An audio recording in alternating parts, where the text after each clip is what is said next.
Iya, baik pemirsa, terima kasih Anda masih bersama kami di Market Buzz, dan sebelum kita lanjutkan dialog kita pada pagi hari ini, kita akan kembali melihat dulu nih bagaimana kemudian posisi pembukaan perdagangan IHSG di pembukaan pertama pada pagi hari ini di pukul 9 lebih 2 waktu Indonesia Barat.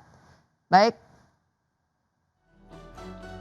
pemirsa, kami hadirkan informasinya untuk IHSG sejauh ini bergerak menguat 1% ke 6.190-an. Kemudian untuk saham-saham yang menjadi top gainers ada Brand, TPIA, BRPT, Cuan, AMMN, kemudian PTRO, DSSA.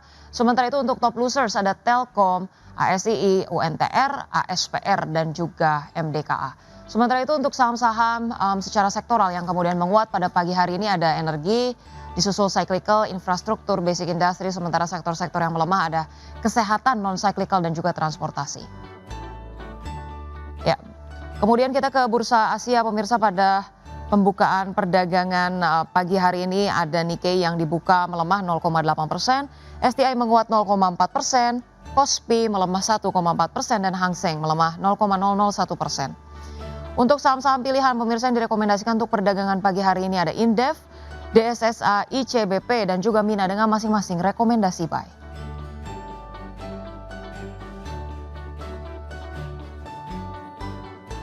Ya, baik pemirsa, kita kembali terhubung dengan Mas Hamzah, CEO dari Sahamology.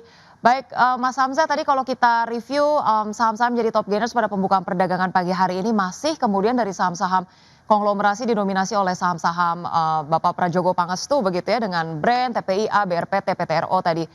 Sebetulnya apa kemudian yang menjadi optimisme pasar untuk penguatan saham-saham konglomerasi nih untuk kemudian pekan ini, seberapa kuat sih kemudian sentimen yang mengiringi Mas Hamzah? Oke, menurut saya sih, berkaitan dengan saham-saham konglo, fokus utamanya sih dari sisi likuiditas ya. Kenapa mereka lebih bisa, rebound cepat ketimbang saham-saham lain, karena memang, dari sisi likuiditas saham-saham konglo ini dirasa cukup, aman ya, dan menurut saya sih secara fundamental harusnya belum ada perubahan yang signifikan, sehingga memang, saham-saham ini dijadikan, pilihan untuk, untuk mengambil, posisi, jangka pendek ya, menurut saya hanya seperti itu.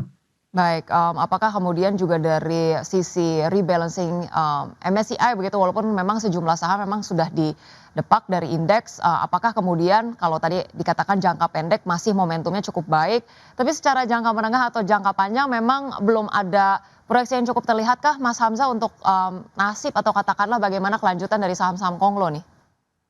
Oke, untuk jangka panjang sendiri menurut saya sih memang berkaitan dengan, sentimen-sentimen yang ada ya, balik lagi dari sisi MSCI tadi ya kita tahu beberapa saham, konglo juga keluarin dari sisi, MSCI karena pada dasarnya memang, high concentrate, stock ya, yang dilihat free float-nya cukup rendah dan menurut saya sih jika free float ini sudah diatasi harusnya sih memang masih punya potensi untuk keberlanjutan mereka kembali masuk MSCI dan juga bisa melanjutkan penguatan ya. Tapi di sisi lain sih memang menurut saya sih dari sisi IHSG sendiri, tadi ya target jangka panjang saya sih masih cukup pesimis ya di 5.400 dan kita tahu juga memang, menurut saya sih penguatan, pekan ini juga, cukup sementara ya. Jadi menurut saya sih, jangan terlalu FOMO ya berkaitan dengan penguatan sesaat ini, jadi tetap, perlu analisa yang lebih dalam sih. Baik, itu dia review untuk saham-saham konglomerasi dari Mas Hamzah. Kita bergeser ke saham-saham pilihan. Mas Hamzah, di sini ada Indef, DSSA, ICBP, dan Mina. Mungkin kita awali dari Indef terlebih dahulu, seperti apa? Oke, untuk INDF sendiri menurut saya sih, dari sisi teknikal juga cukup menarik ya, walaupun memang hari ini, terlihat, ada tekanan jual, namun menurut saya sih, masih ada potensi ya, paling tidak bisa melanjutkan penguatan ke level 7275 dengan catatan support di 6750 tidak di-break ya, Baik, 6750 hingga 6525. baik.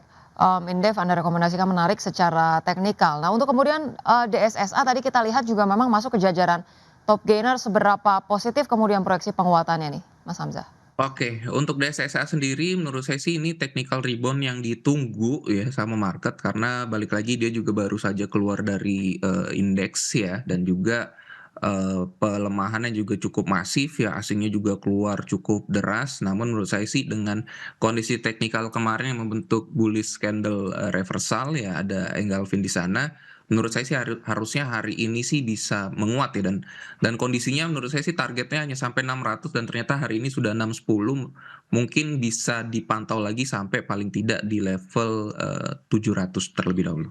Baik, DSSA bisa dipantau tadi sampai dengan, angka 700-an, untuk ICBP seperti apa?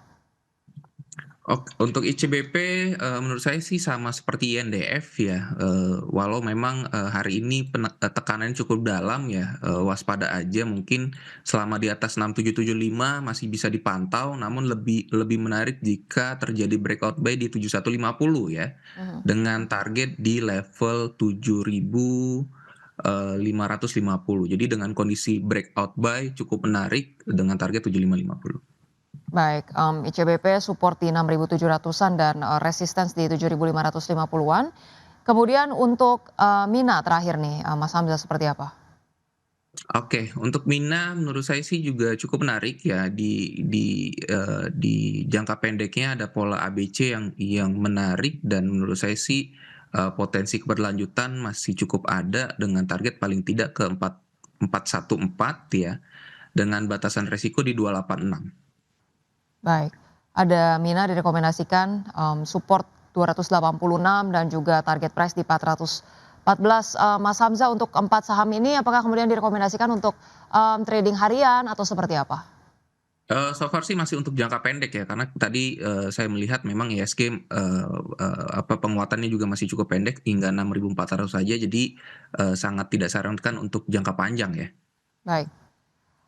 Mas Hamzah, kalau kemudian juga tadi kita sudah bahas saham pilihan, saham-saham konglomerasi, kami juga ingin kemudian menanyakan terkait dengan, bagaimana nih arah dari saham-saham perbankan, khususnya saham-saham perbankan big caps yang memang pelemahannya cukup dalam di pekan kemarin, apakah kemudian ya boleh kita katakan ya dalam beberapa bulan ini belum ada, katalis yang cukup signifikan untuk menopang pergerakan dari saham-saham tersebut?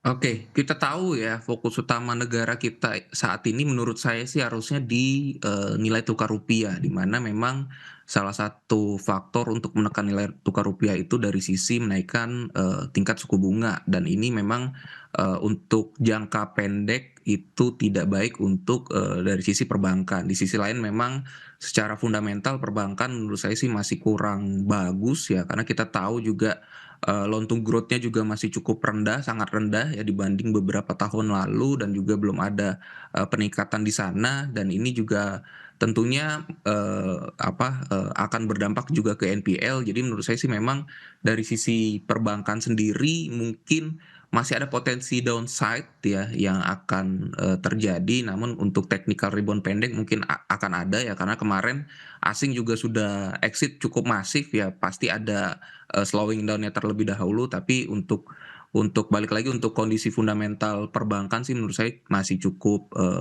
kurang menarik sih ya untuk diinvestasikan.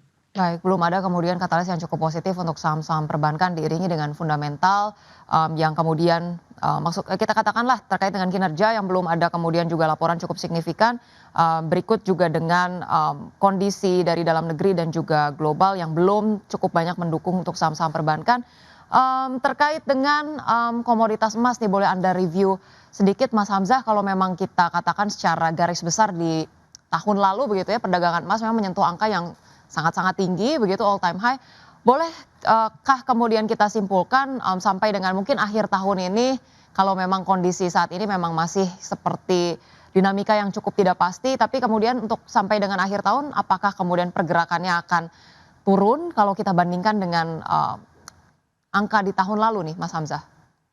Oke, kalau untuk pergerakan saham Mas sendiri ya kita tahu sejak, perang terjadi ya orang lebih fokus ke, minyak ya padahal pada dasarnya, emas ini bisa dibilang safe haven ya namun memang secara, korelasi justru emas dan minyak ini berkorelasi negatif cukup tinggi ya di mana ketika minyaknya menguat, emasnya cukup tertekan dan menurut saya sih untuk secara, tren juga emas juga sudah mulai, downtrend ya secara, daily-nya juga sudah mulai downtrend, minornya juga sudah mulai downtrend. Jadi menurut saya sih memang fokus, investor saat ini mungkin lebih ke, dolar ya, sehingga memang, safe haven saat ini masih di dolar ya, bukan di emas. Jadi menurut saya sih tekanan harga emas sih masih akan terjadi, paling tidak bisa kembali ke level 4.200-an.